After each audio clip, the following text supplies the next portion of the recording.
Data हमने बनाया जी, MU हमें दिया हुआ है वो क्या है 12 lakhs 12 lakh pound inch. B हमारे पास क्या है 2/3 D या H और FC प्राइम हमारे पास क्या है 3000 PSI। FY हमें क्या दिया हुआ है 60,000 PSI पाउंड पर स्क्वायर इंच। इसमें हमें B मालूम करना है, ये वाला B जिसकी शर्त दी गई है 2/3 D के लिहाज से, और उसके बाद हमें H मालूम करना है ओवरऑल डेप्थ जो है इसकी, और उसके बाद हमें AS मालूम करना है। हमें कैसे पता चला कि हमें ये चीजें मालूम करनी है? जब भी वो क्वेश्चन में कहे कि डिजाइन दिस बीम, तो हमें पता तो चाहिए कि हम एक B मालूम करते हैं, एक H मालूम करते हैं ओवरऑल डेप्थ, और तीसरा AS मालूम करते हैं, यानी स्टील कैलकुलेट करते हैं। स्टील कैलकुलेशन में क्या क्या चीज आती है जी? Dia of bar, number of bar, कितने स्टील के बार लगने हैं, ठीक है जी, और बस यही चीजें आती हैं। और एंड पे आपने स्टील कैलकुलेशन में उसकी बाकायदा जो है वो डायग्राम जो है वो बनाना होती है, जिसमें आप स्टील बार, उसका इफेक्टिव कवर, उसकी ब्रेथ, उसकी डेप्थ जो है वो शो करते हैं। उसको हम कहते हैं डिटेलिंग। क्या कहते हैं? डिटेलिंग कहते हैं। तो ये हमें डाटा जो है वो दिया गया है, इसके मुताबिक हमने B, H और AS मालूम करना है। मैंने यहां पे लिखा है we know that MU is equal to MR। What is MR? MR show करता है मोमेंट ऑफ रेजिस्टेंस को। किसको? मोमेंट ऑफ रेजिस्टेंस को। मोमेंट ऑफ रेजिस्टेंस क्या होती है? जब भी किसी बीम के ऊपर से कोई फोर्स अमल करती है, बीम के ऊपर से कोई फोर्स अमल करती है, तो अगर वो बीम अपनी जगह पे कायम रहता है, तो आखिर कोई फोर्स तो ऐसी है जिसकी वजह से वो बीम अपनी जगह पे कायम रहता है। कोई फोर्स तो ऐसी है कि जिसकी वजह से वो बीम अपनी जगह पे कायम रहता है। तो जो ऊपर से फोर्स लग रही है, जितनी फोर्स लग रही है उसी के बराबर अपवर्ड जो है वो एक फोर्स लग रही होती है, जिसने उस बीम को उस जगह पे साकन स्टील रखा हुआ होता है। उसको हम क्या कहते हैं? Moment of resistance. क्या कहते हैं? MR से जाहिर करते हैं। और मैं आपको बता चुका हूं कि जितनी ऊपर से फोर्स होगी इतना ही नीचे से MR भी होगा, मोमेंट ऑफ रेजिस्टेंस भी होगा। इसलिए मैंने देखा कि MU अल्टीमेट मोमेंट बराबर किसके है? MR moment of resistance. बात क्लियर हो गई जी? अच्छा, तो इस जो हमें ये चीज दी गई है ना, अभी उसने जब हमें शर्त दी, वैसे तो हमारे पास आपको पता है एज यूजुअल जैसे हमने पिछले सवाल में किया, D मालूम करने का या H मालूम करने का फार्मूला हमारे पास अलग है।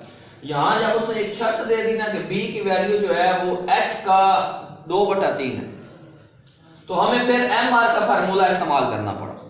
MR किसके बराबर है? 0.205 FC prime B D minimum का स्क्वायर। B D मिनिमम का स्क्वायर। वैल्यू पुट करेंगे कि FC प्राइम की वैल्यू 3000, 2/3 D आ जाएगा B की जगह पे, और साथ क्या आ जाएगा? D मिनिमम का स्क्वायर। ये D भी D मिनिमम ही है बेसिकली, ठीक है जी। अच्छा, मजीद MR इज इक्वल टू हमारे पास, अब इसको इससे मल्टीप्लाई करेंगे। 0.205 को 3000 से मल्टीप्लाई किया, और फिर 2 से मल्टीप्लाई किया, फिर 3 पे डिवाइड किया, तो हमारे पास 410 आंसर आता है। अब ये D स्क्वायर था, ये D सिंगल था, ये इन दोनों को जब मल्टीप्लाई करेंगे तो ये D की पावर क्या बन जाएगा? 3 बन जाएगा। ये इसको हम MR का हमारे पास आंसर आ गया 410 D क्यूब। बात समझ आ गई? यहां तक आगे चलते हैं। अब D क्यूब इसके बराबर है, हमें D क्यूब नहीं चाहिए, हमें D क्यूब नहीं चाहिए, हमें D की वैल्यू चाहिए। तो हम क्या करेंगे कि इसका भी क्यूबिक रूट ले लेंगे, और इसका भी क्यूबिक रूट ले लेंगे, यानी दोनों तरफ क्यूबिक रूट ले लेंगे। ये वाला जो 3 है इसकी पावर, वो इस क्यूबिक रूट वाले जो है इससे कैंसिल हो जाएगा, और ये इसके ऊपर एज यूजुअल रहेगा। अब यहाँ पे तो D आ गया, अब इसको हम हल करेंगे। अब MU जो है, MU उसकी वैल्यू हमारे पास यहाँ पे दी हुई, ये वैल्यू हम यहाँ पुट करेंगे, और यहाँ पे 410 ऑलरेडी हमारे पास है, इसको इस पे डिवाइड किया और फिर इसकी पावर 1/3 ली, फिर इसकी पावर 1/3 ली, तो आपके पास ये वाला आंसर आ गया 2926.82 की पावर 1/3। यहाँ हमने यहाँ पावर ले रहे हैं और हमारे पास इसका पावर लेने के बाद जो आंसर आया वो 14.30 ये आया, ठीक है जी। और इसको हमने से कर दिया है 14.50 ये हमारे पास क्या निकला है जी, डी मिनिमम। बस यहाँ तक अगर ये निकला है तो आगे क्वेश्चन फिर मुश्किल ही नहीं रहा। अब हम सिंपल एच निकालेंगे, D minimum plus effective cover.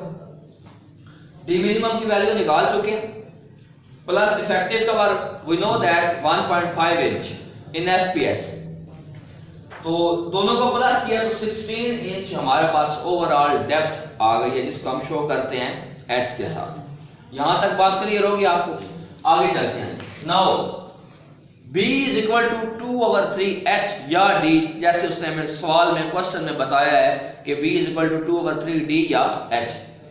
तो अब क्योंकि हम H निकाल चुके हैं तो अब हम इसमें B की वैल्यू जो है वो आराम से इजीली फाइंड कर सकते हैं। 2/3 मल्टीप्लाइड बाय H आ जाएगा, तो इसको जब कैलकुलेट करेंगे तो 10.6 आंसर आता है आपके पास, 10.6 इंच आंसर आता है, ठीक है जी। B की वैल्यू भी निकल आई आपके पास और H की वैल्यू भी आपके पास निकल आई। अब सिर्फ रह गया जी स्टील निकालना, स्टील कैलकुलेशन। तो सबसे पहले हम चेक लगाएंगे मिनिमम स्टील चेक, कम से कम स्टील जो है वो इस बीम में कितना होना चाहिए। AS मिनिमम का फार्मूला हमारे पास होता है रो BD। तो रो निकालने के लिए हमारे पास इन FPS 200/F ऑफ Y, 200/60,000 इस सवाल में हमें दिया गया है, डिवाइडेड बाय करेंगे तो हमारे पास 0.0033 हमारे पास क्या आ जाएगी, रो की वैल्यू आ जाएगी।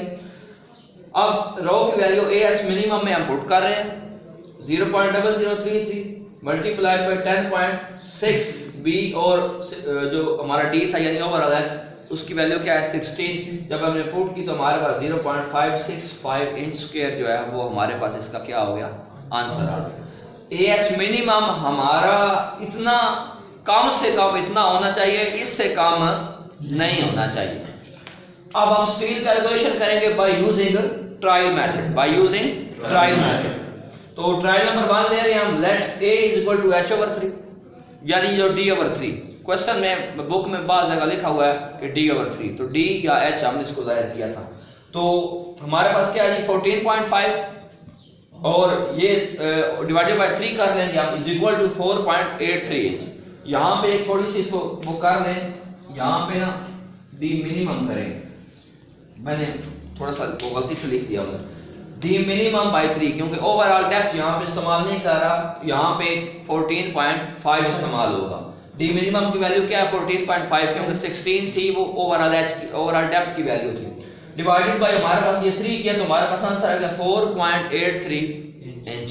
तो ये किसकी वैल्यू आ गई, A की वैल्यू। अब A की वैल्यू हम एज यूजुअल फार्मूले में पुट करेंगे, AS1 मैंने लिखा क्योंकि हम 3 दफा ट्रायल लेते हैं तो मैंने AS1 लिख दिया। MU divide by 0.9 F of Y D minimum minus A/2, A/2 यहाँ पे आएगा। तो MU की जगह पे MU की वैल्यू 0.9, यहाँ पे F ऑफ Y की वैल्यू 14.5, D मिनिमम की वैल्यू माइनस A की वैल्यू जो हमने पीछे निकाली 4.83 डिवाइडेड बाय 2। कैलकुलेशन सबसे अहम होती है किसी भी क्वेश्चन में, आपको सारा तरीका सही आता है लेकिन आप आंसर सही नहीं निकाल सके तो आप उसको अच्छे तरीके से प्रेजेंट या उसका आंसर सही नहीं निकाल सकते। सबसे पहले इसको इस पे डिवाइड करेंगे, फिर इस में से उसका आंसर माइनस करेंगे, फिर उस आंसर को इससे मल्टीप्लाई करेंगे, फिर 0.9 से मल्टीप्लाई करेंगे, वो आएगा 652 और 590। ऊपर हमारे पास ये 12 लाख मौजूद है, उसको इस पे डिवाइड किया तो 1.839 इंच स्क्वायर हमारे पास AS1 की वैल्यू आई। ठीक है जी।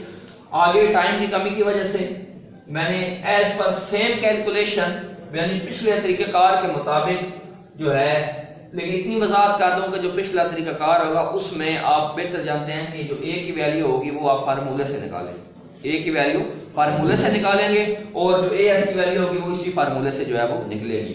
तो आपने इसी लिहाज से ट्रायल नंबर 2 किया तो AS2 की वैल्यू 1.78 इंच स्क्वायर है। ट्रायल नंबर 3 किया तो AS3 की वैल्यू 1.78 इंच स्क्वायर है। अब ये दोनों अगर आप देखें तो ये ट्रायल नंबर 2 ट्रायल नंबर 3 ये दोनों एक दूसरे के बहुत करीब हैं, सेम है।